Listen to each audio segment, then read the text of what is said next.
여기 논밭에 엎드려 있는 한 명의 닌자가 있습니다. 비가 내릴 것 같은 냄새로 공기는 짙어졌고 오늘도 그는 논밭에 엎드려 본인의 진로 선택이 어리석었다는 것을 떠올리고 있었습니다.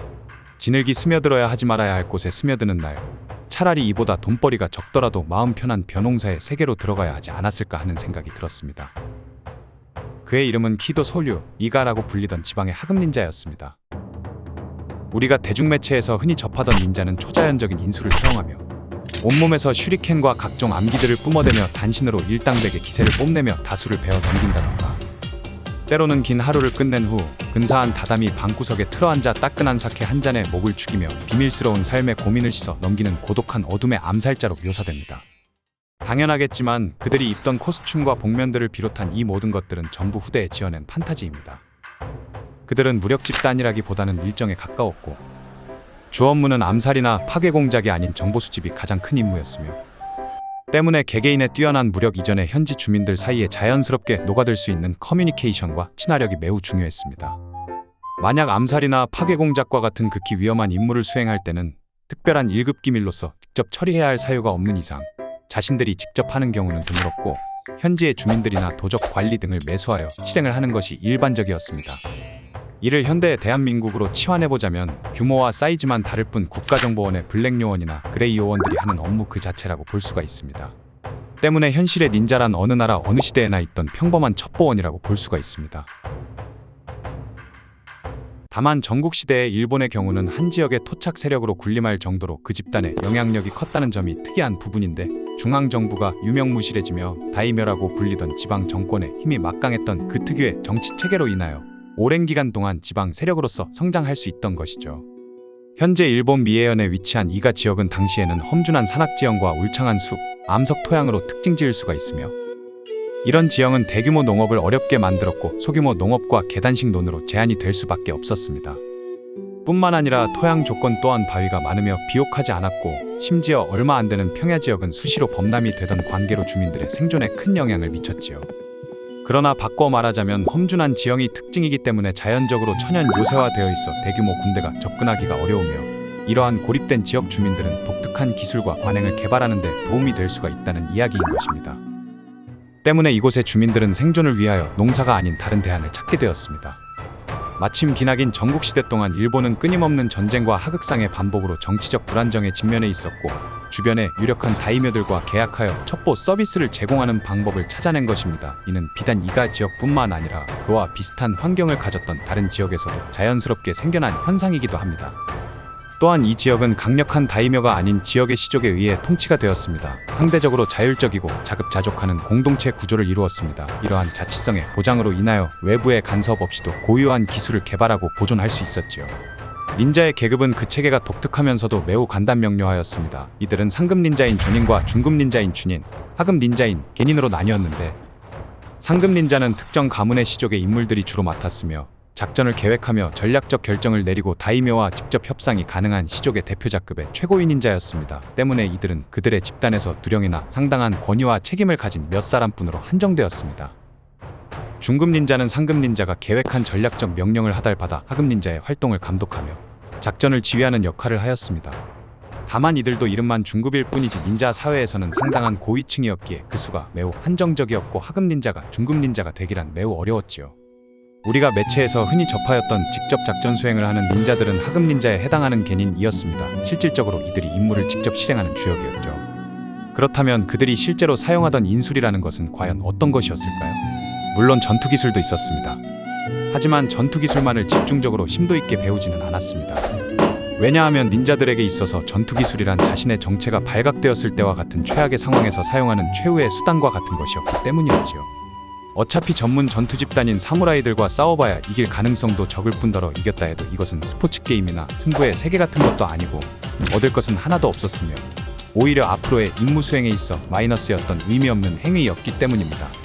때문에 닌자들의 인술이란 주로 위장술이나 프로파간다, 침투술, 약초학, 독도법 등의 매우 실용적인 기술로 이루어져 있었습니다. 위장술 같은 경우는 간단하면서도 효과적인 변장을 하였는데 주로 농부나 상인, 승려 또는 사무라이로 변장을 하였습니다. 여기서 가장 핵심적인 부분은 절대로 튀지 말아야 하며 자연스럽게 사회에 녹아들 수 있는 커뮤니케이션 능력이 가장 중요했습니다. 또한 남성이 들어가기 어려운 장소에서는 쿠노이치라고 불리던 여성 닌자를 잠입시켜 정보를 훔쳤는데 자신의 성별을 이용하여 적의 거점에 침투하는 데 자주 고용되었습니다. 이는 굉장히 간단명료하면서도 효과적인 인술이었으며 더 치명적인 정보 네트워크를 구축하는 데 큰 역할을 하였습니다. 때로는 당시의 고위층들에게 큰 인기를 받았던 사루가쿠라는 예능인으로 위장했던 것 또한 주목할 만한데, 이들은 직업의 특성상 각지를 전전하며 공연 기술을 사용하여 고위층 사교 모임에서 즐거움을 주며 신뢰를 얻을 수 있었고, 의심을 불러일으키지 않으면서도 고급 정보를 안정적으로 수집할 수 있기도 하였죠. 이는 지금의 대한민국 국가정보원 요원들이 골프와 연극, 뮤지컬이나 오페라와 같은 다양한 교양과 함께 심지어 접대의 임무를 위하여 폭탄주 제조를 배운다던가 고스톱, 텍사스 홀덤, 마작과 같이 그 어디에서든 끼어서 놀 수 있도록 받고 있는 특수교육과 비슷한 예라고 볼 수가 있습니다. 프로파간다 또한 매우 중요한 인술이었습니다. 그들의 목적은 잘못된 정보를 퍼뜨려 여론에 영향을 미치는 것인데, 특별히 중상모략이나 악의적인 소문을 퍼뜨리는 것까지는 아니더라도 잘못된 정보의 유포 그 하나만으로 그 효과는 충분히 위력적일 수가 있었습니다. 약초학 역시 빼놓을 수 없는 중요한 학문 중 하나였습니다. 약초에 대한 지식은 부상이나 질병에 시달리고 있을 때 치료를 하거나 생존에 필요한 식용식물을 찾는 것은 영양과 기타 생존 요구를 위해서 매우 중요한 기술이었으며, 독초를 활용하여 제작한 독약은 적대 진영의 식수원에 풀어 며칠간 그 움직임을 봉쇄하는 데 사용할 수 있었으며, 실제 역사에서는 극히 드문 임무였습니다만 암살에 활용할 때도 필수적인 기술이 되기도 하였지요. 또한 당시에는 대규모 군대가 움직일 때 높은 확률로 유곽도 동시에 따라다녔고, 주로 아시가로와 같은 하급 병졸들을 상대하는 이 어두운 장소는 경제 활동의 중심지로서의 역할도 하였는데, 이는 중세 유럽에서도 비슷한 사례가 빈번하게 보이는 매우 현실적인 사례였습니다. 하지만 이러한 장소에서 일하는 유녀들이 닌자들의 사주를 받고 정보원 역할을 하거나 아니면 쿠노이치 그 자체가 잠입을 하는 경우도 매우 빈번했기 때문에 전국시대의 다이묘들은 이 유곽에 대한 중요성을 인식하는 한편 그 설치에 관하여 큰 딜레마에 빠졌었던 기록이 남아 있습니다. 물론 닌자들이 전쟁을 수행하지 않은 것은 아닙니다. 바로 지금이 그 순간인데, 때는 1579년. 당시 이 주변 지역의 대부분을 장악했던 오다 노부나가의 입장에서는 이가 닌자 집단을 전국 통일을 하는 데 있어서 굉장히 골치 아픈 장애물로 보았습니다.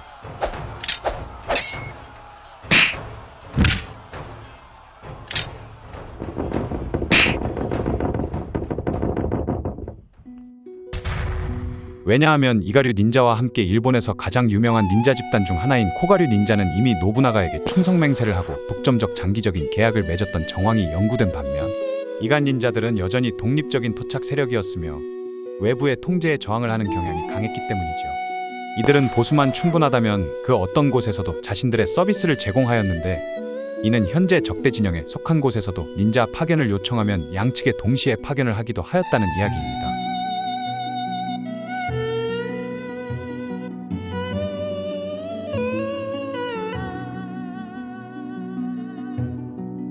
그러나 이간 닌자는 흔히 탈주자가 발생했을 시 끝까지 찾아내서 처벌을 한다는 행동강령을 모토로 내세웠습니다. 그 엄격한 처벌이라는 것은 남은 가족들과 함께 처형을 하는 것으로 전해졌으며, 아마도 이러한 강력한 법도를 통해 집단의 결속력과 비밀 유지를 중요하게 여겼을지도 모릅니다.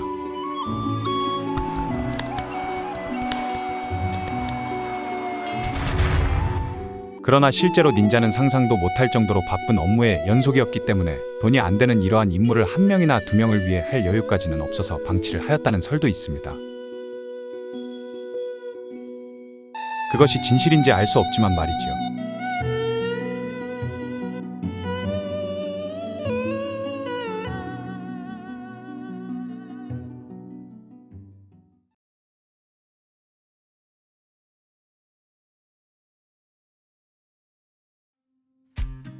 일본의 에도 시대. 누군가는 무사가 되어 충성을 맹세했고, 누군가는 거리를 떠돌며 자신의 이름을 증명해야 했습니다. 전란이 끝난 세상에서 모두가 안정적인 지위를 보장받을 수는 없었으며, 많은 이들이 쓸모없는 칼잡이가 되어 낭인이 되었지요.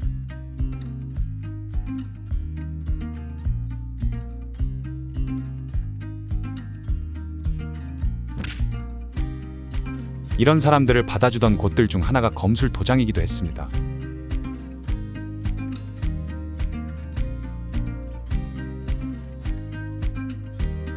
길을 떠도는 낭인들에게 이곳은 마지막 희망이자 새로운 삶을 위한 관문이기도 하였지요. 어떤 사람은 검수를 갈고 닦아 사범이 되었고 어떤 사람은 스승의 눈에 들어 추천을 받고 취업할 기회를 얻기도 하였습니다. 결국 좁은 취업 관문을 뚫기 위한 운명을 가르는 또 다른 싸움은 이 검술 도장에서 시작이 되었다고 볼 수가 있습니다.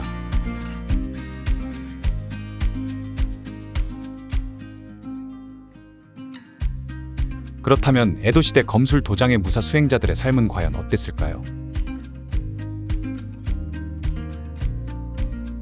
에도시대의 검술 도장은 단계적인 승급 시스템을 운영하며 일정 수준의 실력을 인정받은 사람에게 공식적인 증서를 수여하였습니다.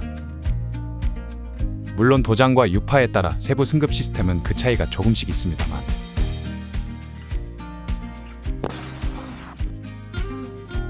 보통은 입문과 목록, 면허, 그리고 면허 개전의 승급 체계가 기본적인 구조입니다. 일반적으로 처음 도장에 들어가게 되면 입문이라는 형태로 정식 문화생이 됩니다.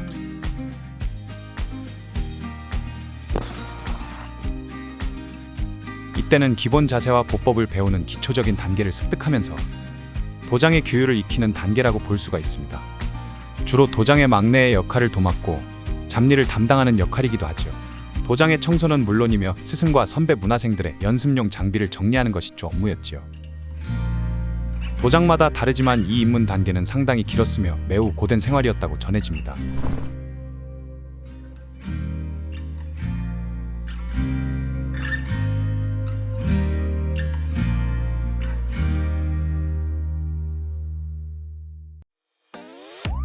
그 다음 단계는 목록에 해당이 되는데 이 시기는 일정 기간을 수련 후 기본 검수를 습득하고 도장의 주요 기술을 사용할 수 있는 수준이 되었다는 인증이 됩니다.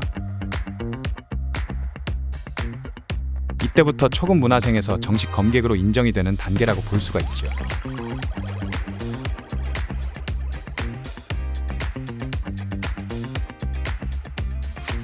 해당 검술 도장의 문화에 따라 다르지만 이 목록부터 하급 문화생을 지도할 수 있는 자격이 주어지기도 하였습니다.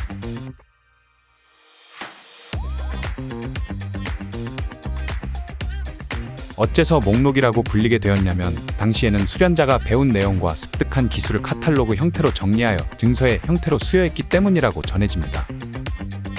그러니까 쉽게 비유하자면 본인이 사용할 수 있는 스킬과 팩트리를 문서로 남긴 것이 이 목록이라고 볼 수가 있겠습니다. 물론 모든 유파가 반드시 두루마리 형태로 주지는 않았으며 도장의 사정에 따라 문서나 목판의 형태로 제공이 되는 경우도 있었습니다. 도장에 따라 이 호칭들은 여러 가지 단계로 나뉘기도 하는데 소목록이나 대목록으로 세분화하기도 하였죠. 일본의 시대극에서 흔히 볼 수 있는 도장 깨기들에 대한 이야기들이 많이 전해지는데 실제 에도 시대에서 도장 깨기들이 활약을 했는지에 대한 현대의 해석은 그 의견이 무척이나 분분합니다.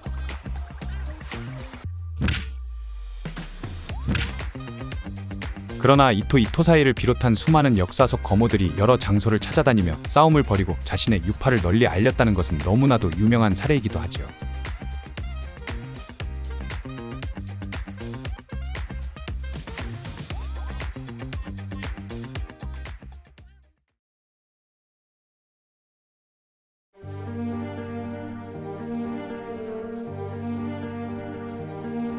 간혹 도장에서 강한 검객을 손님으로 초빙하여 식객으로 머물게 하는 경우도 있었다고 하는데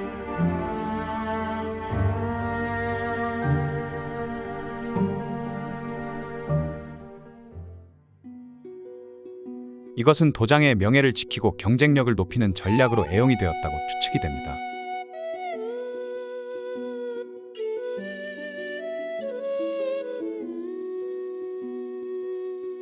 굳이 도장 깨기를 방지하는 목적이 아니더라도 유명하고 실력이 좋은 검객이 있다는 명성이 퍼지면 도장에 찾아오는 문화생들이 늘어날 테니 현명한 도장주들은 유명한 검객을 식객으로 초빙하여 도장의 권위를 높이는 방식을 활용하기도 하였지요.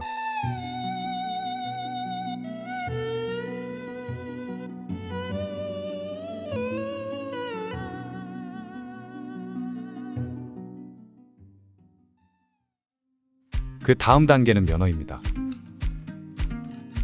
이 단계에 접어들면 단순한 실력 인증이 아니라 도장 내에서 권위와 지위를 나타내는 중요한 위치라고 볼 수가 있습니다. 이들은 단순한 수련생이 아니라 지도자로서의 역할을 맡기도 하였죠. 도장의 대리사범의 역할도 수행하였으며 도장의 공식적인 대표로 다른 번이나 다른 유파와의 대련에도 참가가 가능하였습니다. 이 면허를 받으면 이제는 단순히 문화생이 아니라 도장의 전력을 책임지는 핵심 검객으로 취급이 되었습니다.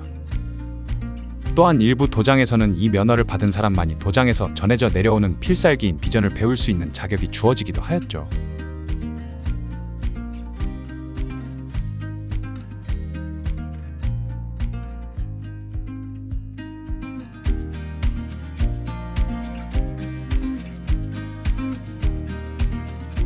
우리가 검술 유파의 비전이라고 한다면 특별한 고급 기술이라고 오해를 할 수가 있는데, 오히려 해당 유파의 핵심 이론과 원리를 익히는 과정에 가까웠으며, 실제로 배워보면 이것을 꼭 숨길 필요가 있었나 싶을 정도로 실용적이지만 매우 간단한 기술들이 많았습니다.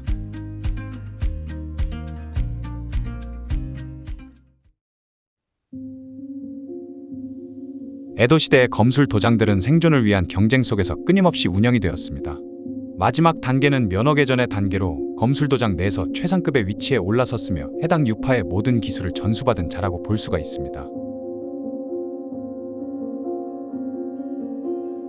면허개전을 수여받게 되면 유파의 모든 기술과 비전이 기록된 두루마리가 제공이 되지요. 만약 한 도장의 핵심 기술이 유출이 되어버린다면 그 도장은 경쟁력을 잃고 문을 닫을 수도 있었죠.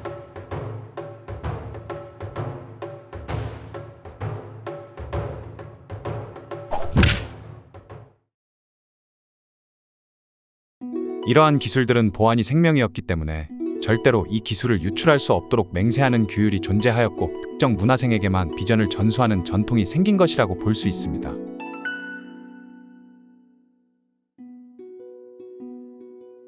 또한 면허에는 여러 가지 재미있는 부분도 존재하는데, 사실 검술 도장에서 수여하는 면허는 단순한 실력 인증이 아니라 다양한 사회적 요소와 정치적인 고려가 반영된 경우가 많았습니다.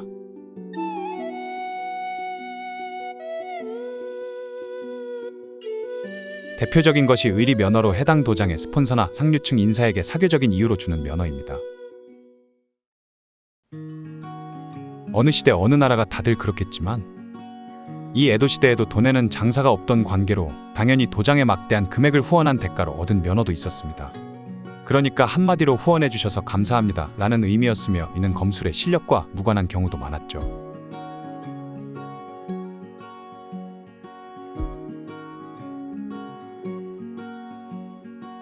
에도 시대의 검술 도장에서 면허개전을 받았다는 것은 유파의 계승자로서 책임을 지고 검술을 전파할 의무를 갖는다는 뜻이기도 하였습니다. 검술은 혼자 익힐 수 있지만 유파는 혼자서 남길 수가 없습니다. 면허개전을 받은 자는 단순한 검객이 아니라 후대를 책임질 스승이 되어야 하는 것이지요.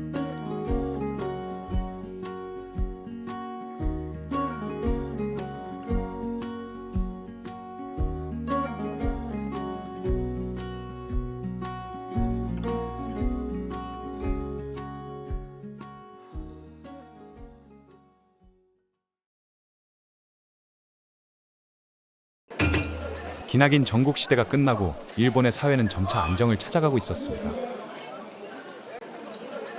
전란의 시대가 저물면서 일본에는 새로운 사회계층이 생겨나게 됩니다.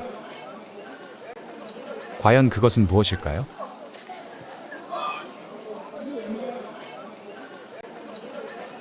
그것은 바로 로운입니다. 한국에서는 낭인이라고 불리는 자들입니다. 낭인이란 주인이 없는 사무라이, 즉 취직하지 않은 사무라이를 말합니다.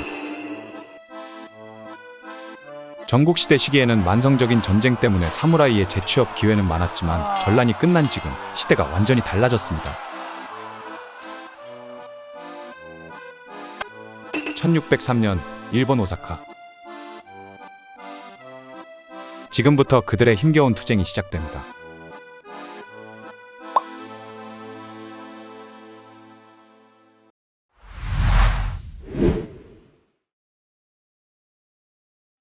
여기 배회하고 있는 낭인이 하나 있습니다. 그의 이름은 하치즈카 테루마사. 한때 명망 있는 사무라이 가문의 자손이었지만 지금은 몰락한 낭인이었죠. 오늘도 그와 그의 친구들은 동네 이자카야에 모여 신세 한탄을 하고 있습니다. 도요토미 히데요시가 죽은 후 도쿠가와 막부가 시작되면서 전쟁의 수요는 더욱 줄어들고 낭인의 수는 늘어만 갔습니다. 이들도 무사라는 신분 탓에 농민의 일을 할 수도 없는 노릇이었고, 그렇다고 일말의 희망도 보이지 않는 하루하루를 의미 없이 보내는 것도 못할 짓이었지요. 당시 낭인은 일본 사회의 크나큰 문제였습니다. 전문적인 전투 집단인 사무라이들이 직장에 없어 칼을 차고 거리를 배회하며 먹고 살 길은 막막하니 범죄를 저지르거나 막부에 대한 불만이 많아 반란을 주동하기도 하였죠. 당시 낭인의 숫자만 추산 50만 명 정도가 집계될 정도였습니다. 특히 지난 세키가하라 전투에서 패배하였지만 아직 오사카에 남아있는 도요토미 가문에 충성하는 세력이 잔존하는 만큼 도쿠가와 막부에게 있어서는 눈엣 가시이기도 했습니다. 어쨌든 이들도 이제 살아남기 위해 여러 가지 선택을 해야 하는 기로에 놓여 있었습니다만, 그런다고 딱히 뾰족한 수가 있던 것은 아니었습니다.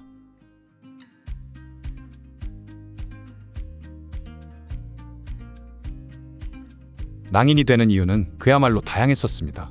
에도 시대 초기 가장 흔했던 경우는 자신이 섬기던 주인이 처참하게 몰락하면서 본인 역시 직장을 잃고 낭인이 되는 경우였습니다.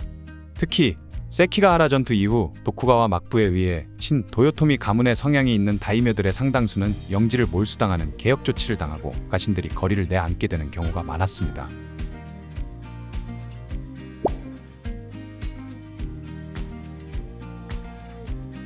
마치 우리의 90년대 후반 IMF 시대를 보는 것과 같았습니다.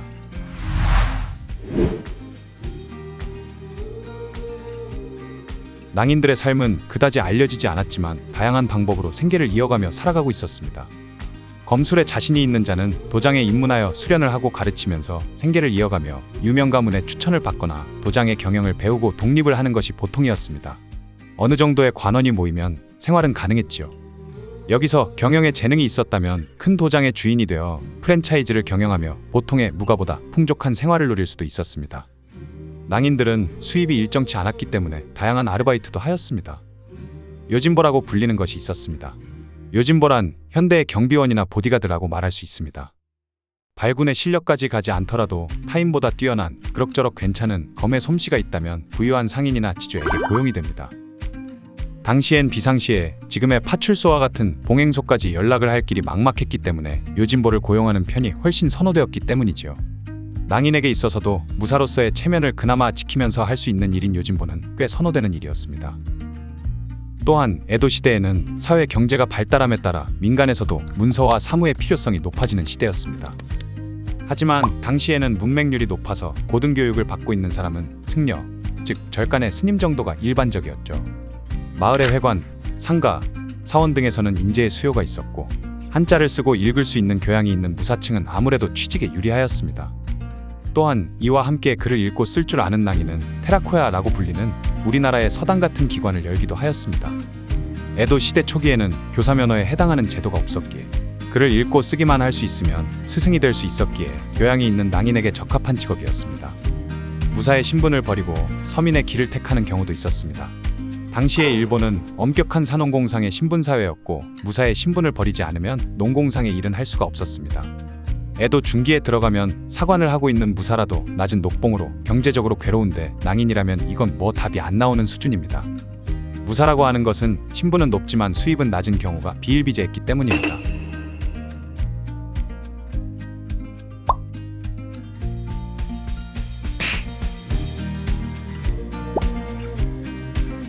전쟁이 끝나고 상공업 등 대중문화가 발달하면서 다양한 엔터테인먼트가 우후죽순 생겨났습니다.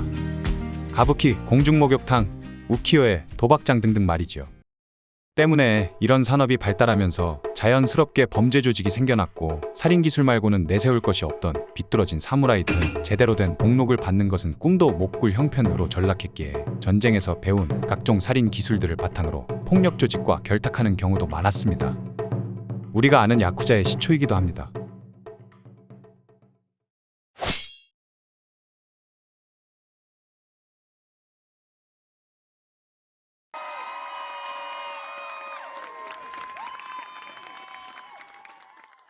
이들 중 최고의 시나리오는 검술을 연마하며 이름을 전국에 떨친 후 어느 다이묘의 눈에 들어 검술 사범으로 임관을 하는 경우였습니다.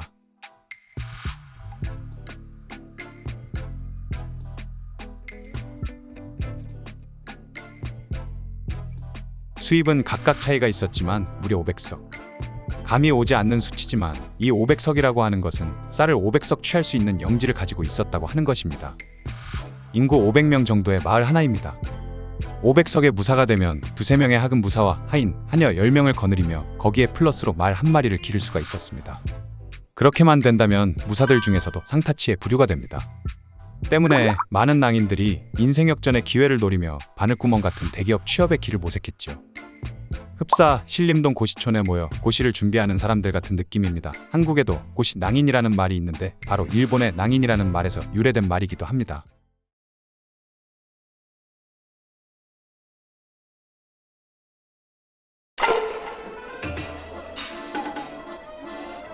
백여 년간의 치열했던 일본의 전국시대도 이제 막바지에 들어서면서 시대 또한 변하게 되었습니다.